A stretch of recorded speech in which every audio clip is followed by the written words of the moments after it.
오늘이 2018년 마지막 거란 주일 예배입니다. 그래서 마지막 주에 어떤 말씀을 나눌까 생각하다가 우리 신앙에서 가장 중요한 이 믿음에 대해서 이렇게 나눴으면 좋겠다 생각을 했습니다. 성경에는 우리의 그런 믿음에 대해서 이렇게 다양하게 이제 표현을 하고 있는데, 제일 첫 번째 표현 자체가 마태복음 9장 29절입니다. 이에 예수께서 그들의 눈을 만지시며 이르시되 너희 믿음대로 되라 하시니. 다시 읽어보면 이에 예수께서 그들의 눈을 만지시며 이르시되 너희 믿음대로 되라 하시니. 여기서 이 믿음이라는 것은 뭐냐, 사람이 하나님께 믿음을 표현하는 데는 이 다양한 그런 표현 방법이 있습니다. 그런데 그 다양한 표현 방법에 있어서 이 많은 사람들이 예수님을 만나서 그 표현하는 믿음의 양식 자체를 이야기하면서 너희 믿음대로 되라, 이런 말씀입니다. 그래서 이 다양한 그 믿음의 형태를 표현한 그 표현 중에서 하나 이제 충격적인 그런 모습 자체가 바로 누군가니까 마태복음 8장 10절에 있는 이 백부장의 그런 믿음이에요. 예수께서 들으시고 놀랍게 여겨 따르는 자들에게 이르시되 내가 진실로 너희에게 이르노니 이스라엘 중에 아무에게도 이만한 믿음을 보지 못하였노라. 즉 이 백부장의 믿음에 대해서 이만한 믿음을 보지 못했다는 것은, 한 가지는 큰 믿음이라 하는 그런 측면도 있지만, 한 가지는 이 백부장이 표현한 정말 이 기이한 그런 믿음의 표현이거든요.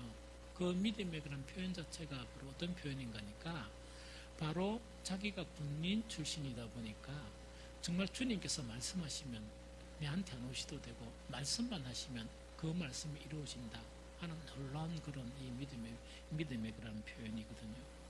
그래서 그 예수님은 이 놀라운 믿음의 표현을 들으면서 이스라엘 중에 이만한 믿음을 내가 보지 못했다 하는 정말 이 극한 칭찬을 한 사람이 바로 이 백부장의 그런 믿음이었어요. 우리 교회도 보면 이 다양한 그런 믿음의 그런 표현들을 가지고 있어요. 그래서 우리 성도들마다 문연에 가만히 이렇게 살펴보면 다양한 그런 믿음의 모양이 있습니다. 그 믿음의 모양대로 그 믿음을 이렇게 표현을 하거든요. 하나님께서 우리에게 왜 이런 것들을 주셨나 하니까, 우리 사람들에게 다양한 믿음의 표현을 주신 것은 내 모양의 믿음을 가지고 이 다른 사람을 평가하거나 이렇게 하지 말고, 다른 사람에게 표현된 그런 믿음의 모양, 즉 내가 갖지 못한 그 믿음의 모양을 보면서 더욱더 온전한 믿음으로 성장하라 하는 그런 의미다 하는 그런 생각이 듭니다. 그래서 우리에게는 이 하나님을 배우는데, 그 누구를 통해서도 하나님을 배우나 우리 같은 성도들을 통해서도 그 하나님을 배우게 됩니다. 믿음을 배우게 되는데, 그것이 바로 뭐냐, 내가 갖지 못한 다양한 그런 믿음의 표현들을 통해서 내한테는 없었거든요. 그러다 보니까 그 믿음을 본받으면서 우리의 믿음을 성숙하게 하는 그런 부분으로 나아가게 된다는 이야기죠. 또한 믿음에 대해서 성경에는 로마서 15장 1절에 보면 믿음이 강한 우리는 마땅히 믿음이 약한 자의 약점을 담당하고 자기를 기쁘게 하지 아니할 것이라.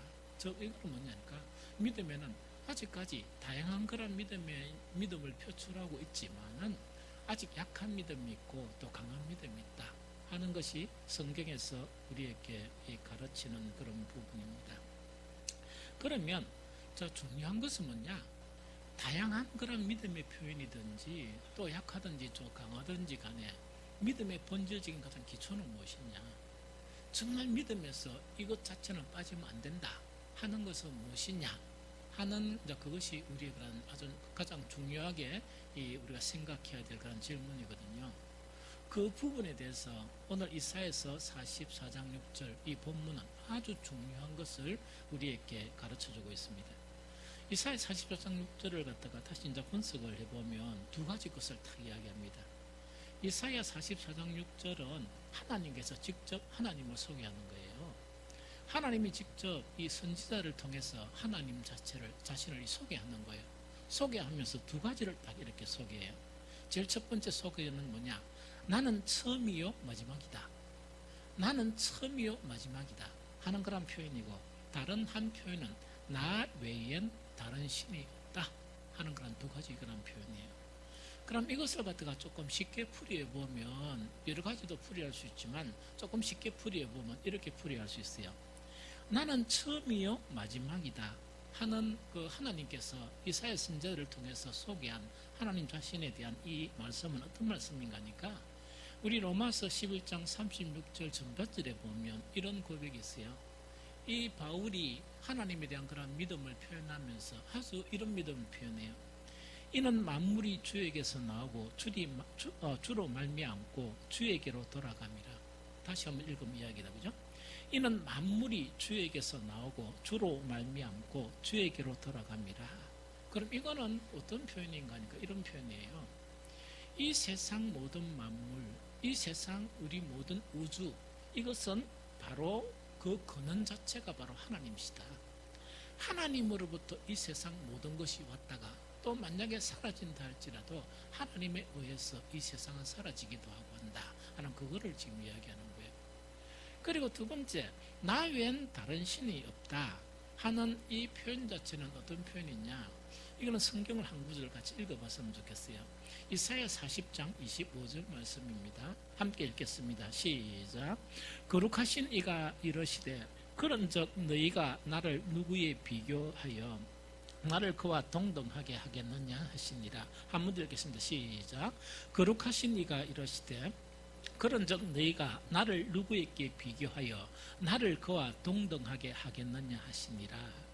이건 말씀은 어떤 말씀인가 하니까 여호와 하나님은 이 세상의 그 어떤 것들과도 비교할 수가 없다는 이야기입니다. 그 비교할 수 없는 그런 대상 자체가 바로 우상이기도 하고 다른 그런 신들이기도 하죠. 그래서 여호와 하나님 외에는 신이 없다 하는 그 자체는 귀신이 없고 이런 게 없다는 게 아니고 여호와 하나님은 정말 하나님에 대해서 비교할 대상은 이 우주 전체에서 아무도 없다는 그 이야기예요. 그러면은 여호와 하나님께서 소개한 이 두 가지 있죠. 나는 처음이요 마지막이다. 또 나 외엔 다른 신이 없느니라 하던 이 말씀은 결국 우리에게 무엇을 이야기하느냐? 이건 이 이야기예요. 사람이 믿어야 할 분은 오직 하나님뿐이시다. 그 이야기예요. 사람이 믿어야 할 분은 오직 하나님이시다. 하나님만이 정말 우리의 믿음의 대상이고 우리는 하나님만을 믿을 수밖에 없다 하는 그거를 이야기합니다. 큰 믿음이든 작은 믿음이든 여러 가지 형태의 그런 믿음의 다양한 표현이든지 간에 가장 그 믿음 안에서 기초가 되어야 될 부분은 뭐냐?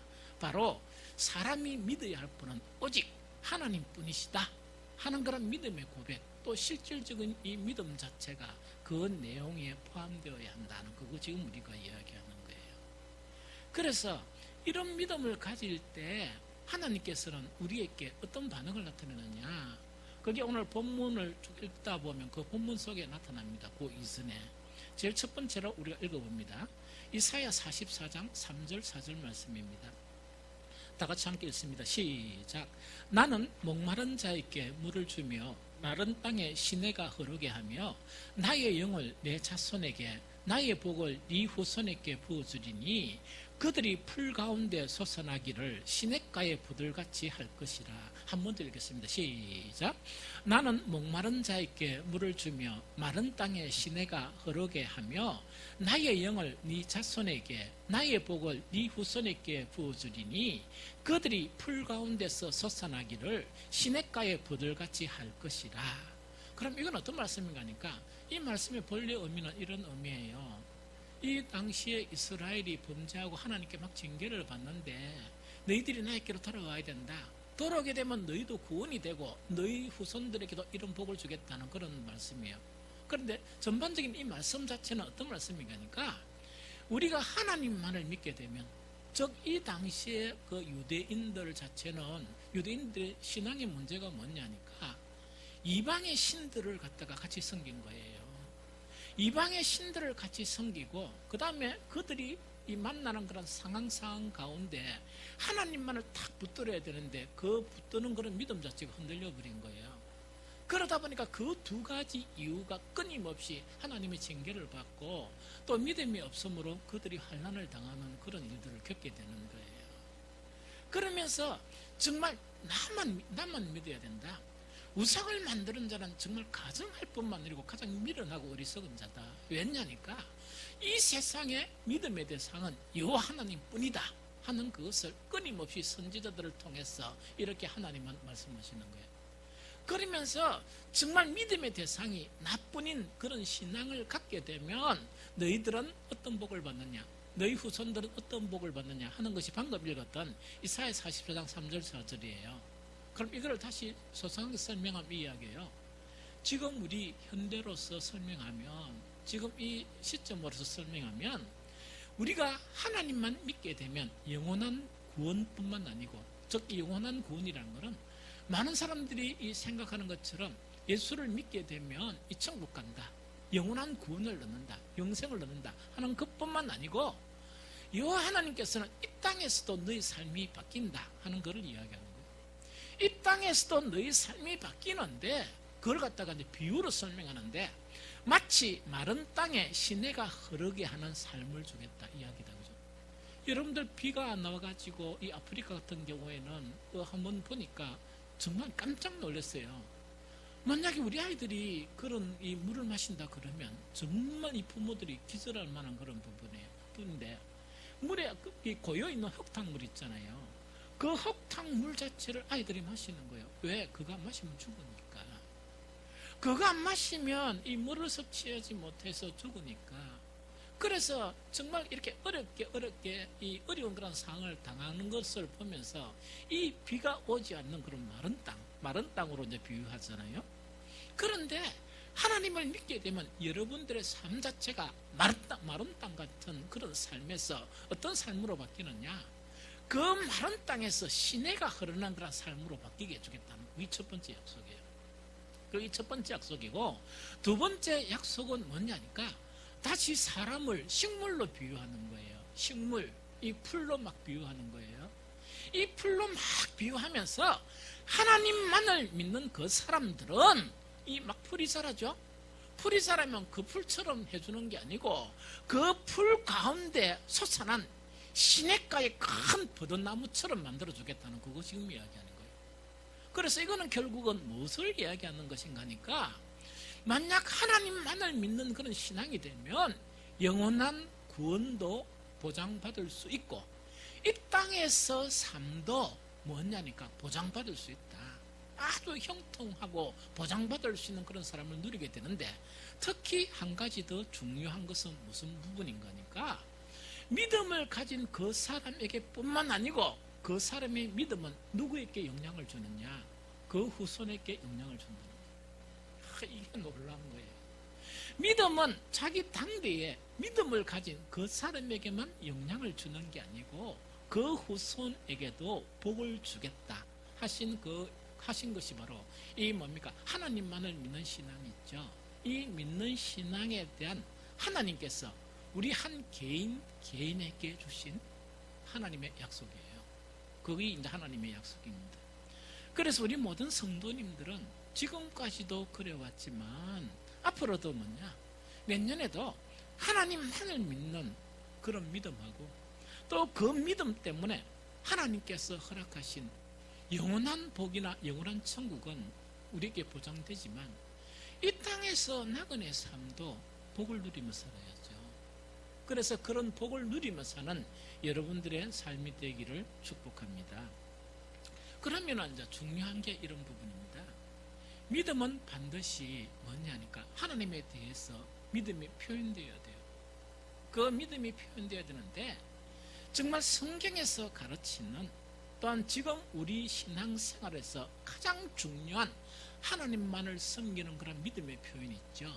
이 표현은 무엇이냐? 바로 예배로 표현돼요. 아주 중요해요. 이 예배로 표현돼요.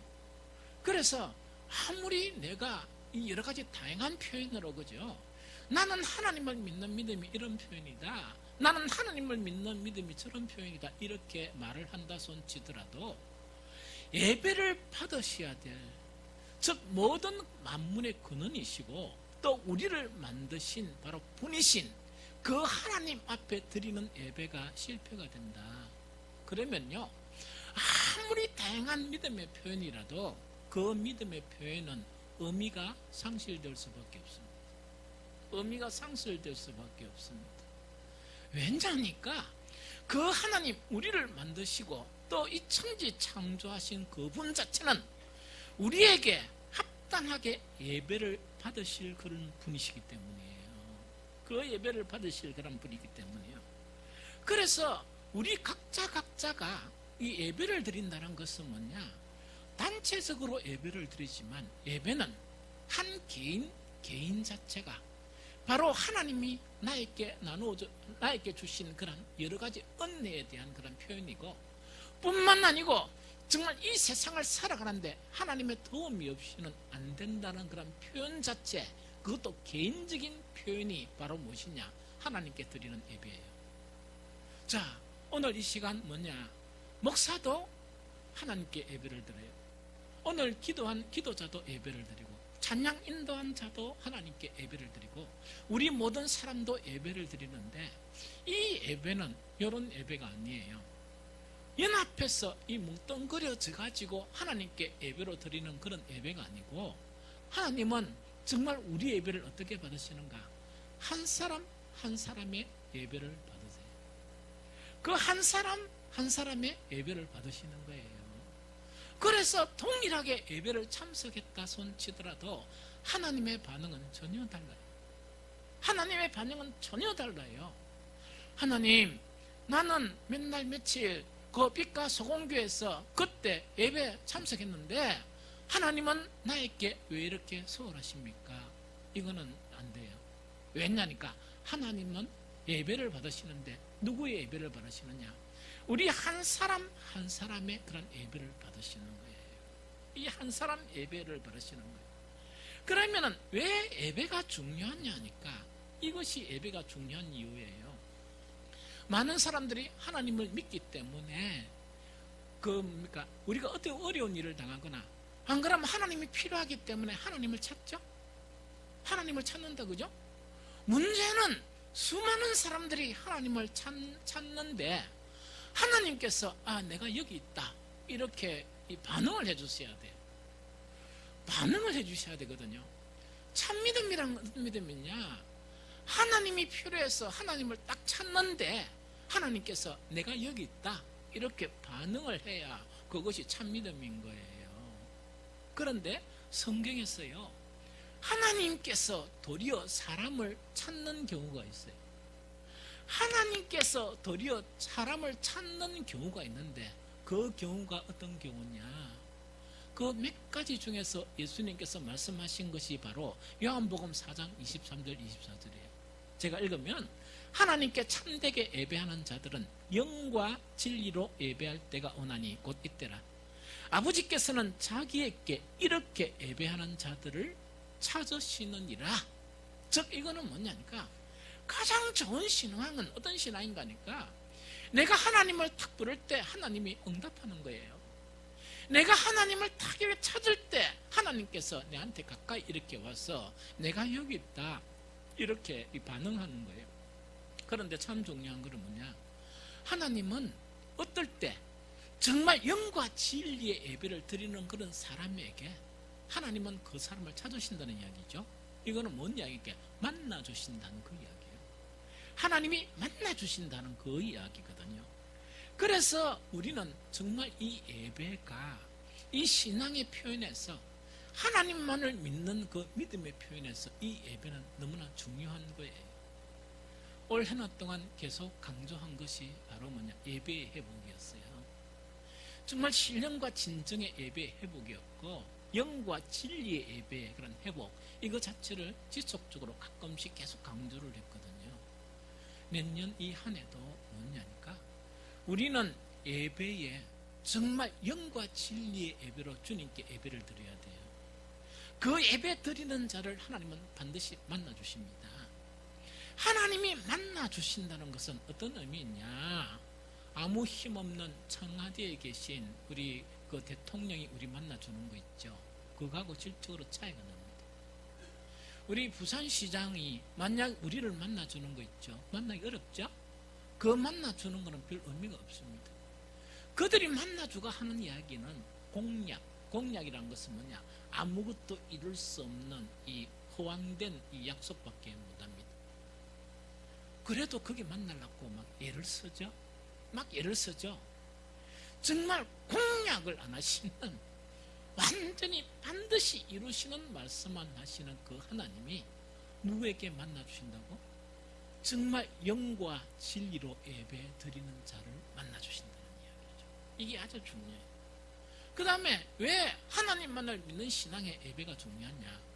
이거 아주 중요해요.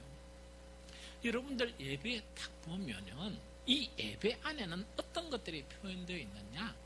원래 예배라는 말이 어떤 말인가? 경배라는 이야기예요. 경배라는 이야기는 어떤 의미인가? 그러니까 가장 위대하시고 가장 이 존귀하신 그분 앞에 우리가 어떻게 한다고요? 딱 납작 엎드려서 그분에게 절하는 것을 이야기해요. 우리의 모든 진실된 마음을 다 표현하면서 딱 엎드려 절하는 것을 이야기해요. 그게 예배, 경배 이렇게 이제 표현을 해요. 좀 이해가 되죠? 그런데 예배를 그럼 드리려 그러면 우리가 이래 하는 게 좋겠죠? 중동에 사는 그런 양반들이 무슨 시간만 되면 왜 될까? 1시간 동안 왜 될까? 땅을 깔고 거기서 호를 땅에 딱 대가 이래 있죠? 그러면 그것만 하려면 우리 다음 주도 이거 다 치워버리고 여기 이제 이 멍석을 딱 깔아가지고 뭡니까? 딱 그렇게 해야 됩니다. 그렇게 이제 해야 됩니다. 그래서 목사도 그래 딱 있다가 이제 설교 시간 좀 딱 일어서가 또 이야기하고, 여러분들 어떻게 듣는 게 좋아요? 코를 땅에 대고 딱 이래가지고 이제 아주 경건하게 듣는 게 참 좋겠다, 그죠? 우리의 예배는 그것만 있는 게 아니에요. 우리의 예배는 뭐가 있는가니까 하나님께서 나에게 은총을 베풀어 주신 데 대한 감사가 예배에 포함되어 있어요. 뿐만 아니고 순간순간 내가 하나님을 찾을 때마다 하나님이 나를 만나주시고 나를 인도해주신 그 하나님을 찬양하는 것이 그 예배에 포함되어 있어요. 또 뿐만 아니고 정말 내가 일주일 동안 살아가면서 지금 현재 내가 당면한 문제에 대해서 아무리 생각해도 이 문제가 해결될 그런 기미가 보이지 않아요. 그래서 이 능력자이신 그 하나님 앞에 내가 기도하는 그것이 포함되어 있는 것이 무엇이냐? 예배예요. 또 그것뿐만 아니고 정말 우리가 하나님 앞에 너무나 감사하다 보니까 내가 어떻게 하나님의 은혜를 갚을 것인가, 이걸 생각하면서 우리는 여러 가지로 하나님 앞에 헌신을 표현해요. 어떤 사람은 이 봉사로, 어떤 사람은 뭡니까? 제물로 막 이렇게 이제 표현하죠. 그 표현하는 것이 어디에 포함되어 있느냐? 예배에 포함되어 있는 거예요. 그래서 예배는 뭐냐? 우리의 신앙을 표현하는데 가장 중요한 표현의 방법이 바로 예배입니다. 그래서 여러분들의 예배가 계속해서 하나님이 기뻐하시는, 하나님이 받으시는 그런 예배 드리는 여러분들이 되기를 예수 그리스도 이름으로 축복합니다. 그 다음에 이제 이 부분이에요. 정말 하나님만을 섬기는 그 표현 자체가 예배예요. 그래서 사실은 뭐냐?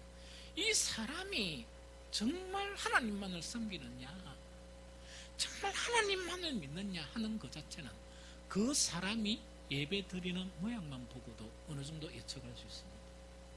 그러나 그 모양만 보고 사실은 모르죠. 그 속에 들어가 봐야 알죠. 알지만은 정말 이제 표현하는 그런 방법이거든요. 그런데 이제 두 번째 뭐냐니까 하나님만을 믿는 이 믿음 자체 있죠. 믿음은 표현돼야 되죠. 이 표현돼야 되는데 그 표현은 어떤 경우에 그 표현이 되어야 되느냐? 우리가 살아가면서 만나는 상황이 있죠. 그 상황, 특히 그 상황 중에 어려움을 직면했을 때 하나님만을 믿는 그 믿음이 표출되어야 돼요. 또한 그 믿음이 이제 표현돼야 된다는 그걸 이야기합니다.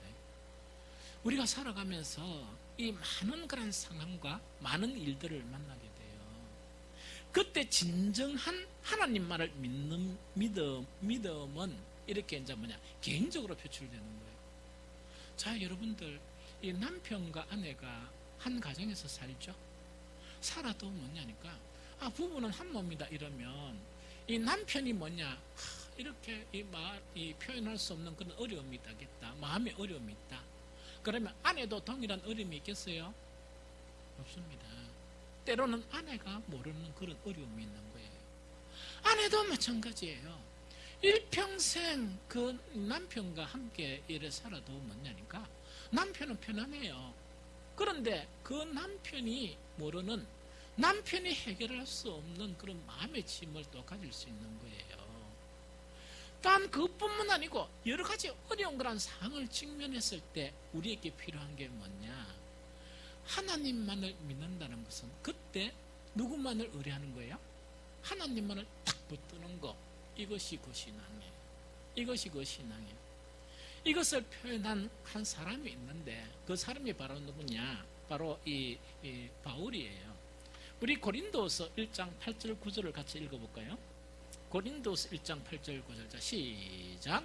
형제들아, 우리가 아시아에서 당한 환난을 너희가 모르기를 원하지 아니하노니 힘에 겹도록 심한 고난을 당하여 살 소망까지 끊어지고 우리는 우리 자신이 사형 선고를 받은 줄 알았으니 이는 우리로 자기를 의지하지 말고 오직 죽은 자를 다시 살리시는 하나님만 의지하게 하려 하십니다. 한 번 더 읽겠습니다. 시작. 형제들아, 우리가 아시아에서 당한 환난을 너희가 모르기를 원하지 아니하노니 힘에 겹도록 심한 고난을 당하여 살 소망까지 끊어지고 우리는 우리 자신이 사형 선고 받은 줄 알았으니 이는 우리로 자기를 의지하지 말고 오직 죽은 자를 다시 살리시는 하나님만 의지하게 하십니다. 아멘. 이야기다. 그죠? 사도 바울은요, 이 복음을 전하는 그런 사역을 하면서 어떤 경험을 하게 되는가? 그냥 우리가 만나는 상황이 어렵다, 힘들다 하는 그런 상황이 아니고 어떤 상황이니까 편하게 이런 거예요. 이제는 끝이구나. 이제는 이곳으로 내가 순교하는구나. 이제는 내가 죽는 것이구나. 그런 어려움들을 숱하게 당했다는 이야기죠. 그런 어려움들을 이제 숱하게 당했는데 그런데 그때마다 하나님을 의지해가지고 다 살아난 거예요. 이 살아났는데 바울은 우리들에게 무엇을 이렇게 이야기를 해주는 거니까 내가 그 순간순간 이제는 죽었구나. 이제는 나에게는 살 소망이 없구나 하는 그런 어려움을 겪게 하신 이유가 바로 뭐냐? 사람이 누구만을 의지하라고요? 정말 우리로 자기를 의지하지 말고 자기를 의지한다는 건 내 생각 가지고 못한 그런 이 상황 자체, 다른 상황을 의지하지 말고 오직 누구만을 의지하라고요? 정말 예수 그리스도를 죽은 자 가운데 살리신 분, 그 하나님만 의지하게 하기 위해서 나에게 그런 이 고난을 주셨다는 그걸 지금 이야기하는 거예요. 그래서 하나님만을 믿는 그런 신앙 자체는 어디에서 이제 표현이 되느냐? 어디에서 증명이 되느냐? 우리가 어려움을 당했을 때, 우리가 환난을 당했을 때, 그때 진정하게 뭐란 말입니까? 하나님만을 딱 의지하고 하나님만을 딱 붙들 수 있는 그 신앙이 어떤 신앙이냐? 그 신앙이 하나님만을 믿는 신앙이다 하는 그걸 지금 이야기하는 거예요. 자, 그러면요, 하나님만을 믿는 신앙은 여러 가지 형태로 표출이 돼요. 이 표출이 되는데 성경에서 이야기하는 가장 이 사람은 정말 하나님만을 믿는 신앙이다 하는 그런 표출 자체 있죠. 이 표출 자체가 어떤 식으로 성경에는 표현되느냐? 이렇게 표현돼요. 우리 같이 한번 읽어봅니다. 시편 1편 1절 2절요. 시편 1편 1절 2절 시작. 복 있는 사람은 악인의 꾀를 따르지 아니하며 죄인의 길에 서지 아니하며 오만한 자의 자리에 앉지 아니하며 오로지 주님의 율법을 즐거워하며 밤낮으로 율법을 묵상한 사람이다. 한 번 더 시작. 복 있는 사람은 악인들의 꾀를 따르지 아니하며 죄인들의 길에 서지 아니하며 오만한 자들의 자리에 앉지 아니하고 오직 여호와의 율법을 즐거워하여 그의 율법을 주야로 묵상하는도다. 이 말씀입니다. 그죠? 이 말씀을 좀 쉽게 이제 풀이를 할게요. 이 풀이를 한번 이야기다. 그죠? 사람이 그냥 있을 때는 주여 주여 이래 되는 거예요. 이 되는데 어떤 문제를 딱 만나고 어떤 상황을 딱 만났죠. 상황을 딱 만나면 그때 그 사람의 모양을 딱 보면 하나님만을 붙들고 있느냐 안 그러면 그렇지 않느냐 하는 그런 믿음이 딱 갈라진다는 이야기. 그러면은 어떤 상황을 딱 만나가지고 이 보편적이라는 것은 뭐냐? 아직 하나님만을 딱 붙들지 못하는 그런 신앙 자체는 어떻게 하는가? 이렇게 해요. 사람의 꾀를 따라요. 그 여기서 이야기했죠. 복 있는 사람은 악인의 꾀를 따르지 아니한다는 그 이야기거든요. 이 사람의 꾀라는 것은 바로 무엇을 이야기하느냐, 이런 부분을 이야기합니다. 어떤 극한 상황이나 어떤 문제를 탁 당하고 나면 제일 먼저 찾는 게 무엇을 찾겠습니까? 그 문제를 해결할 수 있는 사람을 찾아요. 사람을 찾고 그 모양에 따라서 뭡니까? 그것이 머리에 뭡니까? 막 왔다 갔다 하면서 뭡니까? 여러 가지 방법이 있죠. 이런 게 막 생각나는 거예요. 그게 사람의 꾀란 말입니다. 하나님만을 믿는 신앙은 그런 생각이 딱 들어오면 탁탁 이렇게 떨쳐버린단 말입니다. 떨쳐버리면서 누구만을 탁 이렇게 붙든다고? 하나님만을 붙드는 거예요. 그거 신앙이에요. 그런데 보편적인 사람은 어떻게 하는 거 이랍니다. 자, 여기 아주 이제 좀 변형된 거 이야기할게요. 딱 문제가 터졌죠? 이러면 밤새도록 막 왔다 갔다 오만 생각 다 하는 거예요. 그러고 밤새도록 정리를 딱 해놓는 거예요. 1방안 뭐, 2방안 뭐, 3방안 뭐. 정리가 딱 됐죠? 거기에서 믿음을 표출하는데 어떻게 표출하는가? 목사님, 기도해 주세요. 뭘 기도해 줄까요? 상황을 이야기하는 거, 해결책까지 다 이야기해줘요. 그럼 목사 보고 뭐 하는 이야기입니까? 하나님의 종인데 그 사람의 생각 속에 내가 이렇게 해야 되면 해결을 하는 사람입니까? 그건 아니죠. 이거예요, 이거. 그러면은 이 시편에서 이야기하는 걸 이야기요. 시편 1편은요, 시편 150편은 아주 중요한 우리에 대한 자료예요. 믿음을 표현하는데 시로 표현한 그 자료인데 그 딱 1편 1절에 뭐냐니까 진짜 복 있는 사람하고 복 없는 사람, 이거는 뭔가니까 참 믿음이 있는 사람하고 믿음이 없는 사람, 이 이야기예요. 정말 하나님만을 딱 붙드는 그런 신앙은 어떻게 하느냐? 어려운 상황이 있을 때마다 인간적으로 있다니까 머리 막 이렇게 뭔가 들어오는 생각 있죠? 막 찾는 거 있다, 그죠? 그거 안 하고 그걸 딱 물리친다는 이야기입니다. 딱 물리치면서 그 생각에 의존하지 않고 뭘 한다고요? 하나님의 말씀을 생각합니다. 하나님의 말씀을 생각합니다. 그러면 가장 기본적인 하나님의 말씀이 뭡니까? 이런 상황 가운데 딱 이렇게 딴 생각하지 말고 짱게 뿌리지 말고, 좀 부려봤습니까? 잔게 뿌리지 말고, 잔게 뿌려봐야 밤새도록 한거 아무것도 없다는 거예요. 잔게 뿌리지 말고 딱 부러쳐서 뭡니까? 하나님의 말씀이 없는데 그때마다 누구를 찾아라? 하나님만 찾아라 하면은 딱 부러치고 앉아 하나님만 찾아야 되죠. 하나님만 딱 찾으면요, 밤새도록 고민하고 잠 못 자고 얻은 결론, 그 다음에 또 아침에 일어나면 또 뭡니까? 밥맛도 없죠. 그러니까 얻은 결론 한 5개 결론을 얻은 거예요. 이거는 자기 깹니까? 하나님의 말씀입니까? 자기 깹. 그래서 많은 사람들이 많은 시간을 힘들어하면서 밥도 못 먹고 잠도 못 자면서 뭐합니까? 직계에 빠지고 살면서 딱 직계를 정리했죠. 딱 정리하면 목사님 전화하는 거예요. 기도해 주세요. 이렇게 기도해 주세요. 그걸 믿음으로 표현하는 거예요. 그게는 믿음이 아니죠. 그거는 믿음이 아니죠. 그게 어떻게 믿음입니까? 믿음은 하나님을 찾아야죠. 그런 일이 있으면 순간순간 장깨들을 하나씩 탁 뿌리치고 뭡니까? 하나님만 찾아야죠. 어떤 경우에는 이런 경우들이 너무 많아요. 장깨를 했죠. 그러니까 이제 막 이래가 이제 이제 제일 첫 번째 우선순위 1번이 장깨예요. 우선순위 2번이 뭡니까? 장깨를 정립해서 만군의 주 여호와 하나님의 방법은 내가 쓸 데가 없고 내가 제시한 1번, 2번, 3번, 4번 요 중에서 해결해 주십시오. 그걸 했죠. 하나님이 해결해 주시겠습니까? 안 해주시겠습니까? 하나님 가만히 보니까 하나님은 장깨가 아니잖아요. 그 장깨의 이 진실을 알거든. 그 장깨를 딱 보니까 그게 망하는 길이거든요. 망하는 길이면 그 길을 열어주시겠습니까? 안 열어주시겠습니까? 안 열으시죠. 그러니까 뭐랍니까? 하나님 섭섭해요. 안 그러면 이거는 뭐냐? 하나님 이래 하셨죠. 내가 2년은 앞으로 좀 서운하게 될 겁니다. 탁 이렇게 이제 흘러가 버리는 거예요. 이게 잔깨. 그런데 이 잔깨는요, 사탄이 우리를 얼마나 교묘하게 이렇게 속이는 줄 압니까? 목사도 속아요. 문제는 뭐냐? 여러분들보다 빨리 깨닫는 거예요. 여러분들보다 좀 빨리 깨닫는 거예요. 그 차이지. 이런 뭐 잔깨 있죠, 잔깨. 잔깨는 뭐냐? 하나님의 말씀을 대적할 수 할 만한 큰 권능을 가지고 있어요. 사탄이 사용하는 카드예요. 그래서 정말 어려움을 만날 때마다 우리는 우리의 그런 잔깨들 있죠.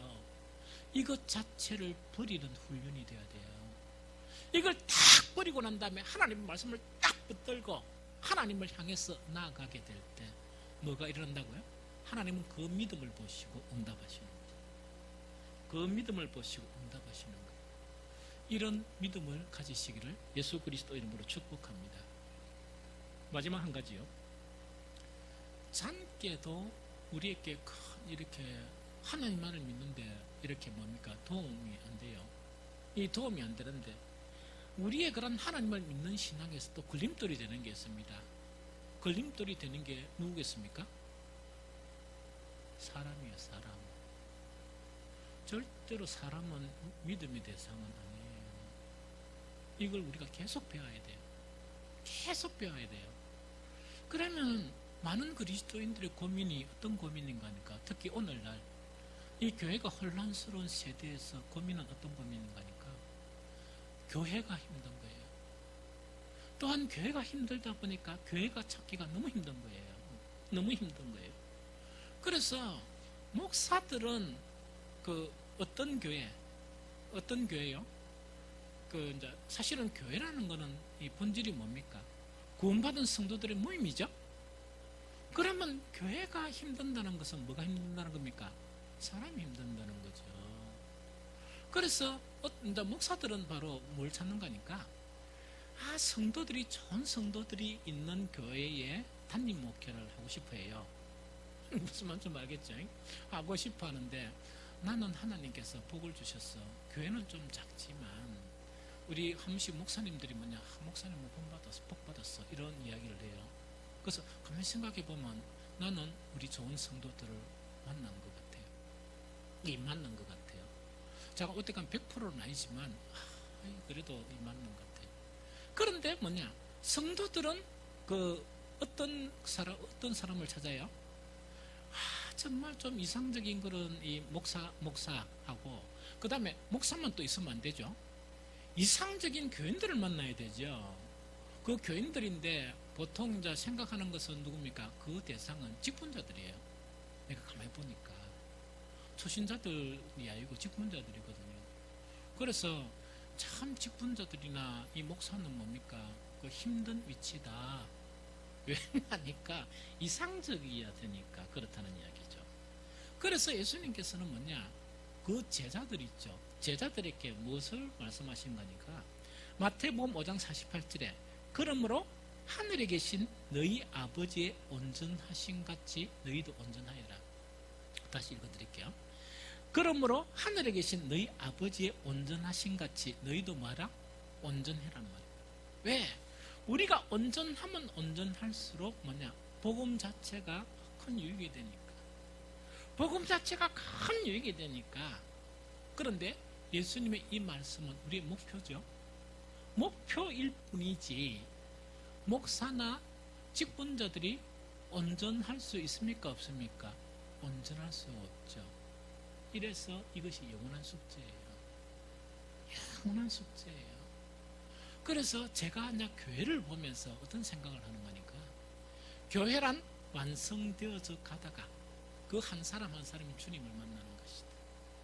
그래서 그 불완전에서 해방되어 완전하신 주님하고 연합되는 것이 바로 교회의 속성이다 하는 것을 깨닫게 된 거예요.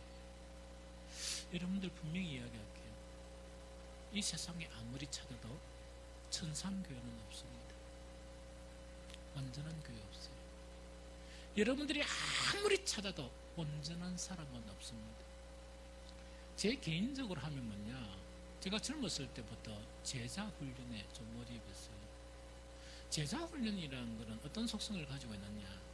자기가 오픈돼야 돼요. 오픈돼야 돼요. 그래서 내가 한때는 뭐냐? 저건 다수의 청년들과 한 집에서 같이 살았어요. 그래서 한 집에 같이 살면 볼 거 못 볼 거 이제 다 보여줘야 되는 거예요.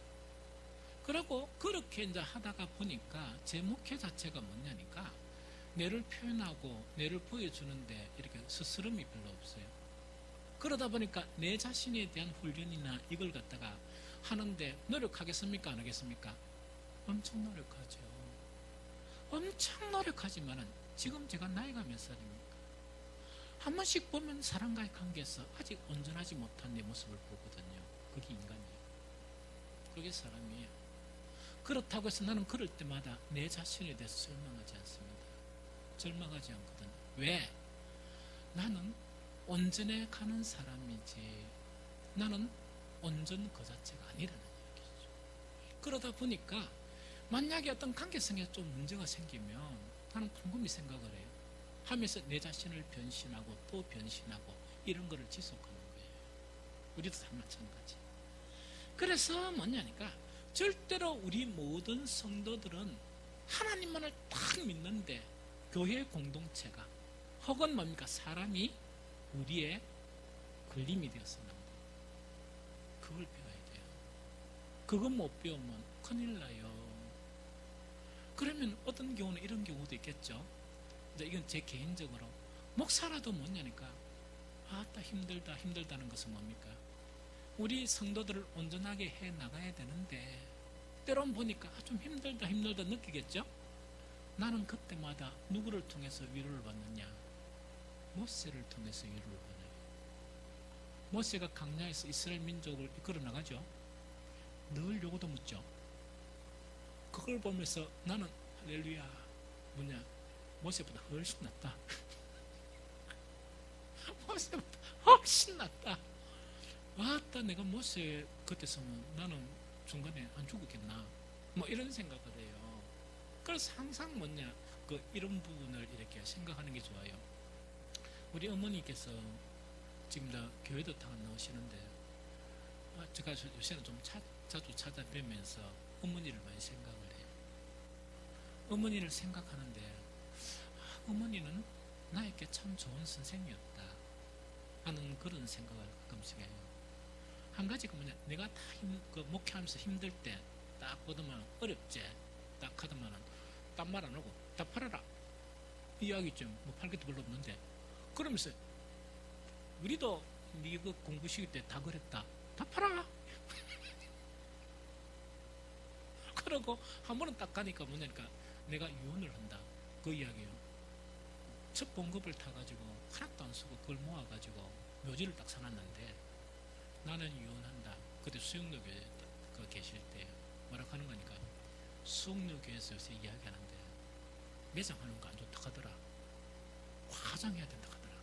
내가 유언을 한다. 화장하거라 이야기죠. 그게 무슨 말입니까? 팔아라는 거예요. 근데 또 한 가지 한 번씩 내가 이렇게 힘들 때마다 어머니 말씀이 생각나는 거 뭐냐 이야기예요. 사람은 위를 보지 말고 밑으로 보고 살아라.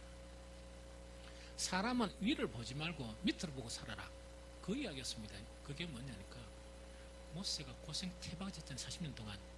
그렇죠? 가만히 보니까 나는 모세처럼 고생 안 하는 거예요. 그러다 보니까 감사가 되는 거예요. 그래서 이제 사랑과의 관계에서 믿음과의 관계에서 뭐냐 절대로 하나님만을 믿는 그 신앙 자체가 사람을 통해서나 교회 공동체를 통해서 흔들리면 안 돼요. 이걸 잘 극복한 사람이 있어요. 그 잘 극복한 사람이 누구냐? 다윗이에요. 우리 한번 읽어봅시다. 시편 62편 6절 8절 시편 62편 6절 8절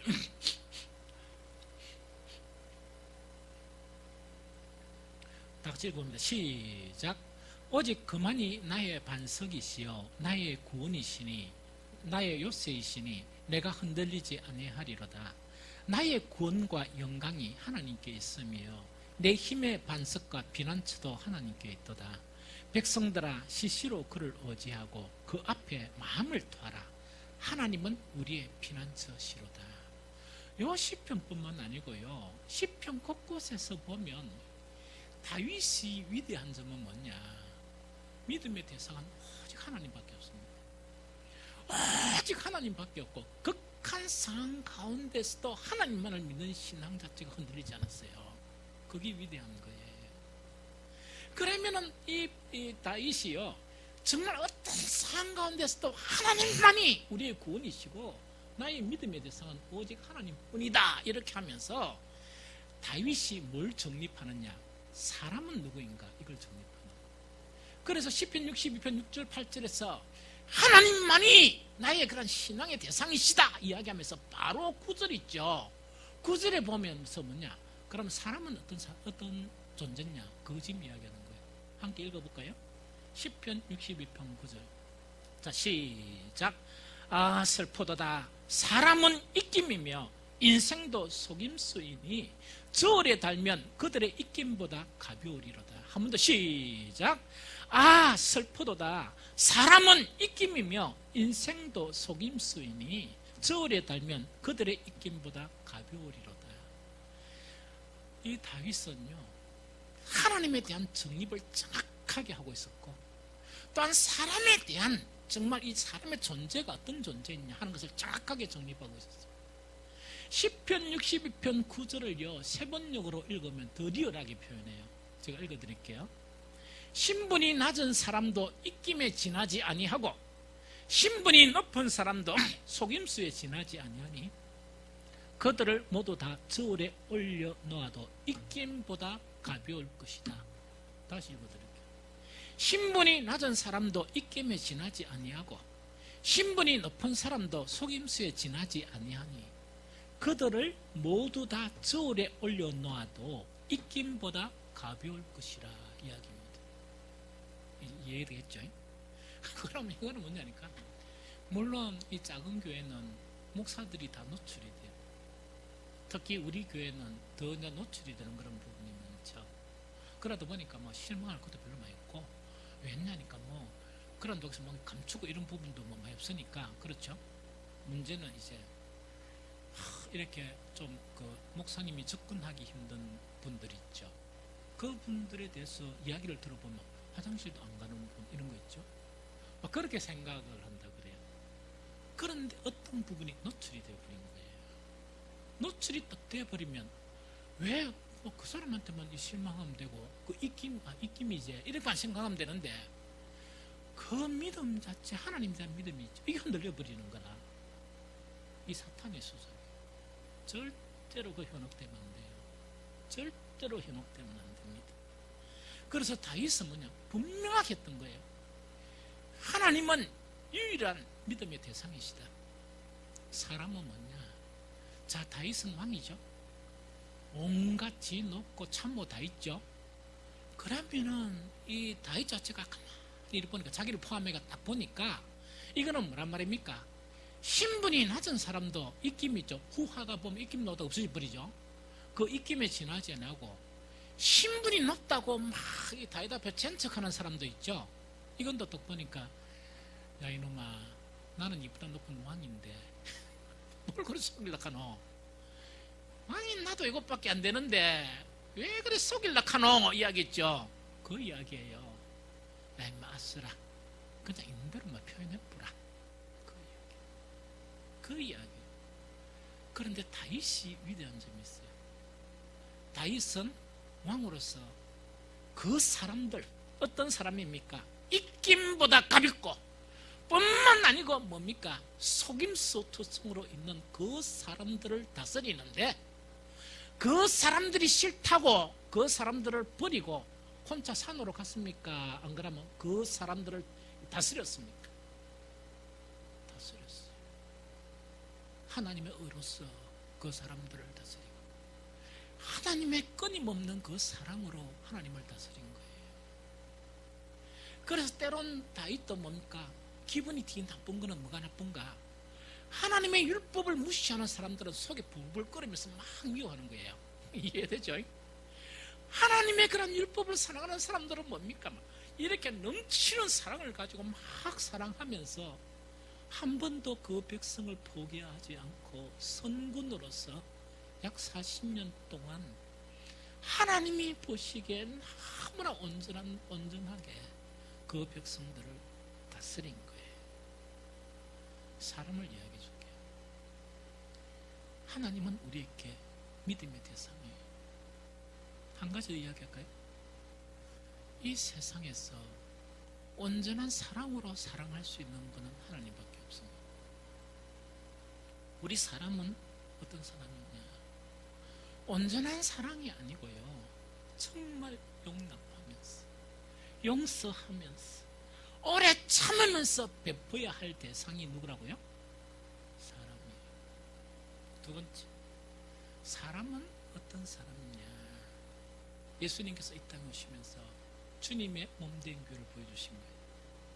보여주시면서 이 몸된 교회가 되기 위해서 너희들은 성령을 받아야 된다. 그 성령은 너희를 하나로 묶어준다. 성령은 하나로 묶어주지만 너희들에게는 이 세 가지가 없으면 교회를 형성하지 못한다. 그것이 뭐냐? 하나는 겸손이고, 하나는 온유고, 하나는 끊임없이 죽을 때까지 해야 되는 용납이다. 용납이다. 인간의 실체가 그런 실체예요. 이 실체 안에는 목사도 속하고, 이 실체 안에는 장로도 속하고, 이 실체 안에는 안수집사도 속하고, 이 실체 안에는 권사도 속하는 거예요. 그러면서 끊임없이 용서하고 사랑하면서 뭐 하는 거요? 교회를 세워나가야 할 대상이 인간이다. 그래서 우리 모두는 뭐냐? 교회 사람에 대해서 상처받거나 이 교회 사람 때문에 믿음이 흔들려서는 안 되고, 뭐라고요? 오히려 이렇게 사랑하면서 교회를 세워나가고, 하나님만을 믿는 그 신앙이 사람을 용서하고 받아들이는 것으로 그 믿음에서 사랑이 더해져가는 풍성한 믿음으로 성장하게 돼요. 아주 풍성한 믿음으로 성장하게 돼요. 이것이 바로 뭐냐? 하나님만을 붙드는 그런 신앙에서 교회 공동체나 혹은 사람에게 뭐냐? 하나님을 믿는 신앙이 흔들리지 않고, 반대로 뭐냐니까 적극적으로 하나님, 이 사람의 실체를 알면서 다이처럼 있다, 그죠? 그 사람들과 관계하고 그 사람들을 다스려 나감으로써 온전한 믿음을 경험하는 것이 바로 믿음이에요. 그것이 믿음이에요. 그래서 믿으면 뭐냐? 정말 믿음도 있어야 되지만 또 하나는 우리가 없는 그런 사랑이 있어야 되고, 하나는 소망이 있어야 되는 거예요. 그러면서 믿음의 진정성을 누려나가고, 그것을 느껴나가면서 무엇을 통해서?